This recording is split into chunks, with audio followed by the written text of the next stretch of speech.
안녕하세요. 북튜버 신이야입니다. 겨울입니다. 그래서 오늘 좀 따뜻하게 니트도 입어보고 모자도 니트 소재로 좀 한번 착용을 해봤어요. 이 모자는 제가 2년 전인가 미국에 갔을 때 사온 거예요. 좀 특이하죠. 좀 흔히 찾아볼 수 없는 이렇게 하나하나 다 일일이 이렇게 보석 이렇게 하나씩 이렇게 했다고 합니다. 만드신 분이. 여기도 전부 다 보석이에요. 네. 뭐 이렇게 제가 이야기를 하니까 뭐 라이브 카워스 방송을 하는 것 같은 생각이 드는데, 네. 어쨌든 오늘은 제가 여러분께 책을 좀 소개를 해드리고 싶어서요. 21세기 북스에서 보내주셨어요. 책을. 1일 1수 대학에서 인생의 한 수를 배우다. 신정근 지음. 네. 이 신정근 작가는 또 다른 유명한 책을 어떤 걸 썼냐면 40 논어를 읽어야 할 시간, 또 50 중용이 필요할 시간, 뭐 불혹과 유혹 사이 이런 책들을 출간을 하셨어요. 집필을 하셨죠. 그래서 굉장히 많은 이슈가 되었던 게 20만 부 판매된 베스트셀러 40 논어를 읽어야 할 시간, 이거는 저도 읽어봤었어요. 이 50 중용이 필요할 시간은 안 읽어봤고, 하도 유명한 책이라서 40 논어를 읽어야 할 시간, 이 책을 또 약간 소개를 해드리자면 40 논어를 읽어야 할 시간은 그 책 안에요. 한자가 있어요. 한자. 지금 제가 이 책을 쭉 읽어보니까 이거랑 좀 느낌이 달라요. 그래서 40 논어를 읽어야 할 시간은 내가 이야기하고 싶은 요지, 또 논어에 해당되는 그 일부의 내용들을 느끼는 거, 어떤 상황에서 이렇게 해야 된다라는 거를 저자가 써놓고 그 상황에 해당되는 논어에 나오는 대목들 한자로 해놓고 또 설명도 있고. 근데 지금 이 책을 제가 끝까지 읽어본 결과 그런 방식으로 막 한자가 이렇게 많이 나열되거나 그렇지는 않았고요. 이게 굉장히 깔끔해요. 그러니까 1강부터 10강까지 나누어져 있는데 1강은 위기, 2강은 혁신, 3강 인성, 4강 공감, 5강 통찰, 6강 인재, 7강 경제, 8강 통합, 9강 평정, 10강 공정, 이렇게 나눠서 총 10강으로 나누어져 있고, 그 안에서 10강 공정이라고 하면은 뭐 편애, 탐구, 숙고, 균형, 연결, 그래서 짧게 내용이 들어가 있어요. 그래서 지루하지 않았던 것 같아요. 우리가 흔히 뭐 논어, 뭐 맹자, 뭐 공자 이런 분들이 쓴 글들을 보면은 동양 고전을 좀 어렵다라고 생각을 하실 수가 있잖아요. 근데 저는 이 40 논어를 읽어야 할 시간보다 이 책이 더 빨리 읽혀졌던 것 같아요. 그 이유는 일단 그 책보다 얇기도 얇고, 굉장히 좀 얇은 편이에요. 그 책은 이거보다 조금 더 두껍거든요. 얇기도 얇고, 지금 말씀드렸다시피 이렇게 목차가 나누어져 있잖아요. 이렇게 조금씩. 그래서 한 강당 보면은 한 5, 6장 정도, 뭐 많으면 10장 정도로 이렇게 나와 있어가지고 지루하지 않았던 것 같아요. 그리고 제가 또 느꼈던 것들은, 자, 여기 부제가 또 있잖아요. 1강 위기, 인생에서 대학을 만날 시간, 뭐 4강 두려움 없이 함께 가는 길, 이런 것들이 있기 때문에 딱 한 권을 읽고 난 다음에 내가 요즘에 좀 오만하고 사치로 모든 걸 잃고 있는 것 같다라고 했을 때는 딱 106페이지를 펴서 나의 중심을 잡는 거죠. 내가 지금 오만과 사치로 모든 걸 잃을 땐 어떻게 해야 되는지. 또 그리고 나는 리더가 되고 싶어. 근데 나는 요즘 좀 리더십이 없는 것 같아. 어떻게 할 수 있을까라고 고민을 했을 때 한 권 읽고 나서 딱 끝내는 게 아니라 여기 리더가 되는 배움 목차를 또 딱 펴시면은 도움을 좀 받을 수가 있을 것 같아요. 그래서 굉장히 쉽고 어렵지 않고, 또 내가 어떤 상황을 닥쳤을 때 그 페이지만 딱 펴서 느낄 수 있게 그렇게 읽어볼 수 있는 것 같아요. 네. 그리고 여기도 이제 보면은 54페이지 같은 경우에는 혁신은 나를 갈고 닦는 것에서부터 라고 해서 절차탕마라고 해서 그거랑 비슷하네요. 40 논어를 읽어야 할 시간과 비슷한 식으로 이제 기술을 하셨네요. 이런 것들은 보면 시운, 천피기욱, 녹죽의, 유비군자, 여절, 여차, 여탕, 여마 하면서 이렇게 한자로 기술 또 같이 해놨어요. 이게 어렵지는 않아요. 오히려 마흔 논어를 읽어야 할 시간이 조금 더 이런 부분이 많이 있는 것 같고, 요거는 그렇게 많이 어렵거나 한 것 같지는 않아요. 네, 그럼 오늘 제가 일일 일수 대학에서 인생의 한 수를 배우다, 이 중에서 어느 부분을 낭독을 할 것이냐, 뭐랄까, 너무나 다 좋아가지고요. 네, 구강, 평정, 마음이 바르면 몸으로 드러난다. 요거를 낭독을 한번 해보도록 하겠습니다. 잠깐만요. 9장, 우주전쟁이 정말 일어났다고 믿은 대중들. 10장, 새로운 세기에 등장한 새로운 공포. 그중 저는 4장, 범죄자를 키운 괴물 엄마로 둔갑한 싱글맘. 그들은 어떻게 대중의 눈을 다른 곳을 돌리는가? 이 부분을 낭독해 보도록 하겠습니다. 페이지 161 시작입니다.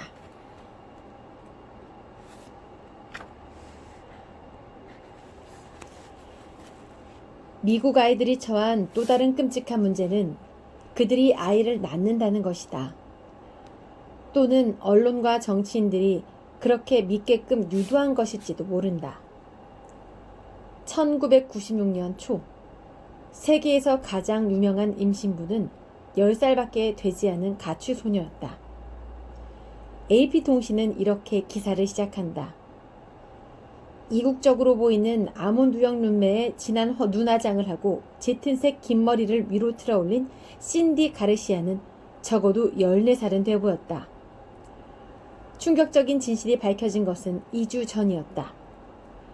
임신 8개월이 넘은 만삭의 신디는 식료품 구입원과 양육지원금을 받기 위해 자신의 출생증명서를 천진난만하게 사회복지사에게 건넸다. 놀랍게도 신디는 10살밖에 되지 않은 아이였다. 텍사스 경찰이 신디를 찾던 나흘 동안 언론은 제왕절개 수술과 온갖 치료를 받아야 할 10살짜리 여자아이를 경찰과 의사들이 다급하게 찾고 있다는 기사를 내보냈다. 라디오 토크쇼 사회자들은 이 사건을 요란하게 떠들어댔고, 청취자들은, 입법자들은 우리 사회가 얼마나 병들었는지를 두고 논쟁을 벌였다. 하지만 신디가 발견됐을 때 언론은 신디가 실제로 10살이 아니라 14살이며 처음부터 그런 증언이 있었다는 사실을 인정할 수밖에 없었다. 이웃들은 처음부터 신디가 10대 임신부라고만 말했고, 사회복지사들은 신디가 중학교 2, 3학년 정도의 읽기 능력과 산수 능력을 가지고 있다고 진술했지만 언론은 흘려들었다. 짧은 기간 엄청난 양의 보도를 쏟아내면서 기자들은 이런 증언들을 간단하게 무시해버렸다. 나중에야 AP통신은 보도 내용을 수정했다. 사실 신디는 4학년 때 학교를 그만두고 그 뒤로 학교에 다니지 않은 지 오래된 상태였다. 신디 가르시아라는 이름도 정확하지 않은 것으로 밝혀졌는데 진짜 이름은 아델라 퀸타나였다. 소녀의 엄마 프란체스카 퀸타나가 딸을 미국 학교에 입학시키기 위해 멕시코에서 휴스턴으로 이사하면서 가짜 출생증명서를 만들었던 것이다. 임신한 아이를 향한 편견. 신디 가르시아의 이야기는 단순히 임신한 아이에 관한 이야기가 아니다. 과거의 수백만 가족들이 그랬듯이 더 나은 삶을 꿈꾸며 고향을 떠나 타지에 와서 온갖 역경을 겪는 엄마와 어린 딸이 또 다른 고통의 바다에 이르게 된 이야기다. 하지만 20세기 후반이 됐을 때 이런 이야기는 거의 자취를 감추었다.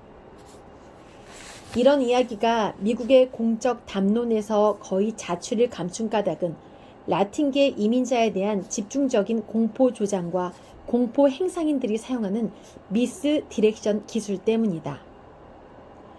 마술사들은 무대에서 어떤 물체가 사라진 것처럼 보이게 하려고 관객의 시선을 다른 곳으로 끈다. 이와 마찬가지로 신디 아델라 이야기도 사람들의 시선을 전혀 다른 곳으로 이끄는 역할을 했을 뿐이다. 냉혹한 세상에서 아이를 돌보기 위해 고군분투하는 여성의 투쟁을 주목하지 않도록 사람들의 시선을 다른 곳으로 돌려버리는 것이다. 1990년대 초중반, 언론은 10대 엄마의 수를 부풀려 보도하며 그들을 불길한 존재로 묘사하기 위해 노력했는데 실상은 전혀 달랐다. 실제로 그들 중 3분의 1만 18살이 되지 않은 미성년자였고 14살 이하는 50명 중 1명에 불과했다. 하지만 언론은 이러한 실상은 보도하지 않았다. 1996년 유명 TV 토크쇼 리키 레이크 쇼에서는 13살이지만 엄마가 되고 싶어요 라는 제목의 에피소드를 방송했다. 진행자 리키 레이크는 방송이 시작되자마자 스튜디오 방청객에게 13살 아이가 엄마가 되는 게 가능한가요? 라고 질문을 던졌고 관객들은 입을 모아 아니요! 를 외쳤다. 곧바로 레이크는 13살 소녀 캐시와 엔젤라를 소개했다. 두 소녀는 나이보다 훨씬 어려 보였다. 스튜디오에는 그녀들의 엄마들과 두 아이를 낳고 후회하는 16살짜리 엄마가 패널로 나왔고 이후 1시간 가까이 패널과 진행자와 방청객들은 두 여자아이를 향해 욕을 하고 근거 없는 비난을 퍼부었다. 캐시와 엔젤라는 어린 나이에 비해 매우 침착했고 자신의 생각도 분명하게 표현할 줄 알았다.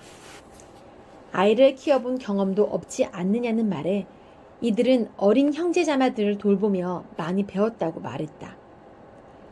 학교에 있는 동안에는 누가 아이들을 봐줄 거냐는 질문에는 도움을 줄 친척도 있고 돌봄 시설을 운영하는 학교도 알고 있다고 대답했다.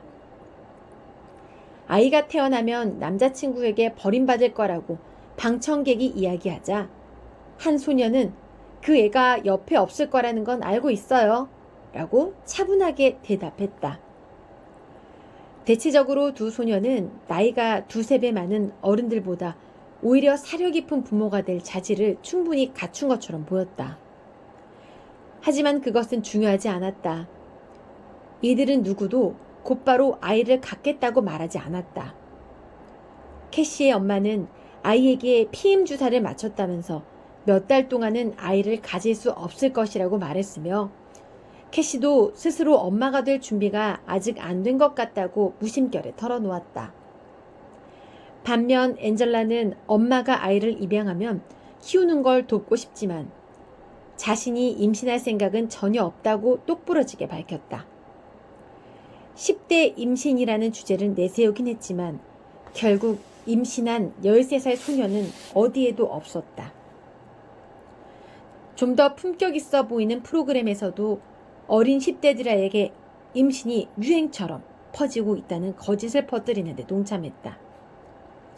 1995년 NPR 모닝 에디션에 출연한 게리 바우어는 진지한 목소리로 이렇게 말했다. 13살, 14살 된 아이들이 결혼도 하지 않고 아이를 갖는다는 것은 몇 년 전만 해도 상상할 수 없는 일이었습니다. 그러한 문화를 머지않아 되찾을 수 있다고 저는 믿어 의심치 않습니다. 하지만 사회자 밥 에드워즈는 그의 발언에서 잘못된 정보를 끝내 바로잡아주지 않았다. 13살, 14살 아동이 아이를 갖는 일은 지금도 여전히 극히 드물게 벌어지는 일이라는 사실을 방송이 끝날 때까지 언급하지 않았다. 또한 비교적 최근까지만 해도 10서너 살 아이들이 임신하는 것 자체가 거의 불가능한 일이었다는 사실도 언급하지 않았다. 아이들의 과잉 행동, 성인의 우울증, 길거리에서 벌어지는 범죄 등 온갖 사회 문제를 생화학적인 문제로 환원하며 그에 대한 연구와 치료를 강조하던 언론들이 이상하게도 10대의 임신에 대해서는 그런 측면에서 접근하고자 하는 노력은 기울이지 않는다. 실제로 100년 전만 해도 여성이 초경을 하는 평균 나이는 16살이었다. 지금은 대개 13살에 초경을 하고 가끔은 9살에 초경을 하는 경우도 있다. 몇몇 과학자들은 고칼로리 음식 섭취와 몸을 많이 움직이지 않는 생활 습관에서 그 원인을 찾는다. 이유야 어찌 됐든 초경 연령이 낮아졌다는 것의 의미는 명백하다. 성적으로 성숙한 소녀들에게 아이를 갖기까지 더 오랜 시간을 참도록 요구해야 하는 상황은 최근 벌어진 일이라는 것이다. 기자, 정치인, 사회과학자 모두 청소년들이 임신을 하는 이유에 대해 복잡한 설명을 늘어놓는다. 하지만 10대의 임신을 성인의 임신과 다른 시각으로 봐야만 하는 것일까? 영국의 사회학자 셀리 맥킨타이어와 사라 커닝엄 벌리는 이렇게 말한다. 피임에 대한 무지, 정신적 문제, 어른이 됐다는 것을 증명하고 싶은 욕망, 부모의 통제 부족, 문화적 환경, 복지 혜택을 얻으려는 욕심, 부도덕, 자퇴 등 20대 미만 여성이 아이를 갖는 이유로 온갖 것을 들이댄다. 하지만 모성 본능은 왜 20세 이상의 전유물로만 간주하는 것일까? 미국 경제 몰락의 원인으로 지목된 10대 엄마들. 10대 엄마가 발생하는 원인을 해결하기 위해서는 특별하고 강력한 대책이 필요하다. 다만 1995년 국정연설에서 빌 클린턴이 10대 엄마 문제를 미국의 가장 심각한 사회 문제라고 뽑으면서 그들을 특별한 존재로 만든 것은 잘못된 접근 방식이다. 1996년 연방복지법을 개정하고 10대에게 혼전 순결을 권장하는 교육과 캠페인을 추진할 예산으로 주 정부에 2억 5천만 달러를 지원하는 것도 합리적인 결정으로 보이지 않는다. 20세기의 마지막 10년 동안 전례 없이 광범위한 분야에서 다수의 매체들이 총동원돼 초당파적인 희생양 만들기 작전이 펼쳐졌다. 댄 퀘일, 빌 베넷과 같은 보수 정치인들은 물론 제시 잭슨, 조슬린 엘더스, 다니엘 패트릭 모이니향 같은 진보적인 인사들도 한 목소리로 10대 엄마들을 문명 파괴자라고 매도하며 비난을 퍼부었다. 당연히 언론도 합세해 10대 엄마에게 들어가는 세금이 연간 210억 달러에 달한다고 추산하며 우리 사회의 암적인 존재이며 사회가 따라가기 힘들 정도로 빠르게 범죄자들을 길러낸다고 주장했다. 사회학자들도 끔찍한 말을 쏟아냈는데 정책 분석가 스티븐 켈더스는 교육 분야 학술지에 실은 논문에서 이렇게 말한다. 10대 엄마의 낮은 학력 수준 탓에 노동 생산성과 임금이 떨어지고 그로 인해 경제 구조가 취약해지고 경쟁력도 추락한다. 이러한 주장은 얼핏 봐도 말도 되지 않는 헛소리에 불과하다. 나이 어린 여성 집단이 가진 부와 사회적 영향력을 모두 합쳐봤자 포춘 선정 100대 기업 하나가 가진 부와 영향력에도 미치지 못할 것이다. 이런 집단이 어떻게 미국을 파괴할 수 있다는 말인가? 전문가라는 사람들이 인과관계도 짚을 줄 모르는 것이다. 10대 임신이 늘어나는 것은 교육 환경이 나빠지고 경제가 쇠퇴해서 그런 것이지 그 반대가 아니다.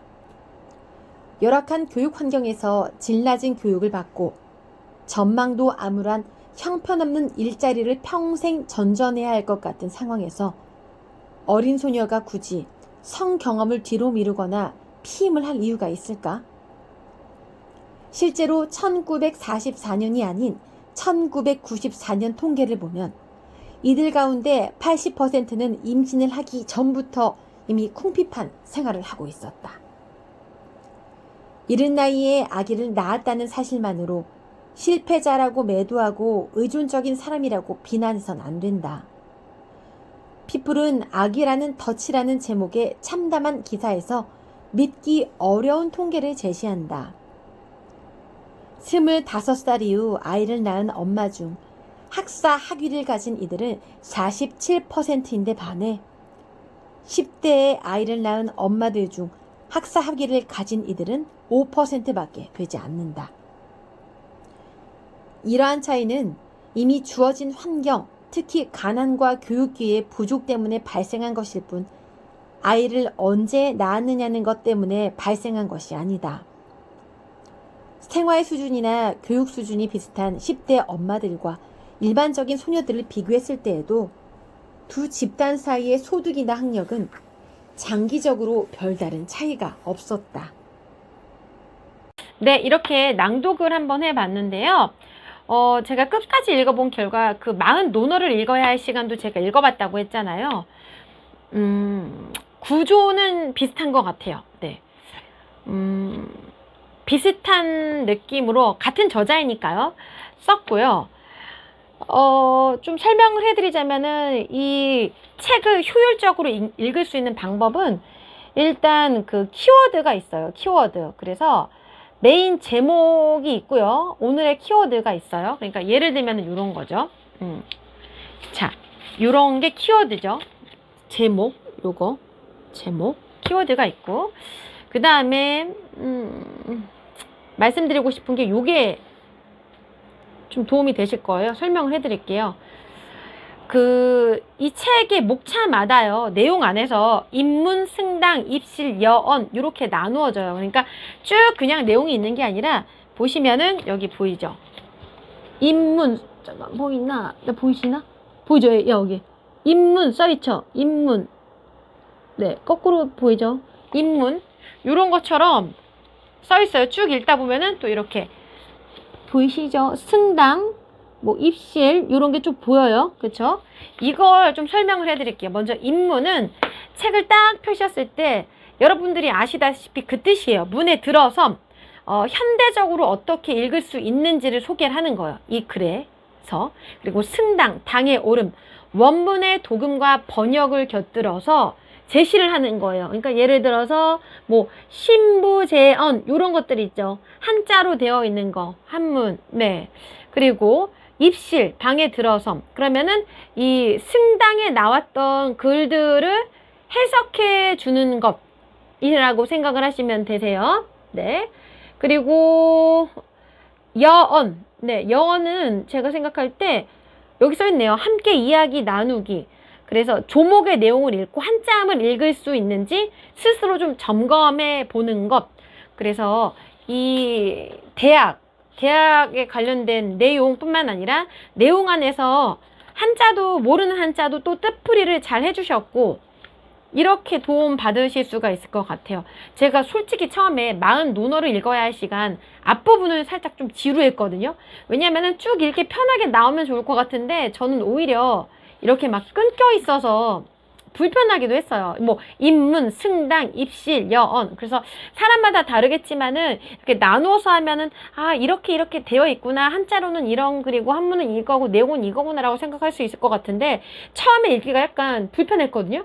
근데 이게 도움이 되더라고요. 뒷부분으로 읽어가면서부터 이게 이런 뜻이었구나. 한 글자 한 글자 한자에 대한 뜻을 좀 설명을 해주시기 때문에 그래서 이런 의미구나라고 알 수가 있겠고 또 이 책도 마찬가지인 것 같아요. 제가 이미 40논어를 읽어야 할 시간을 한 권을 정독을 해봤기 때문에 이 책을 읽을 때는 굉장히 쉽게 읽을 수가 있었어요. 그래서 개인적으로 40논어를 읽어야 할 시간은 조금 더 두껍고 약간 더 깊이가 있는 느낌이라면 요 책 1일일수 대학에서 인생의 한 수를 배우다는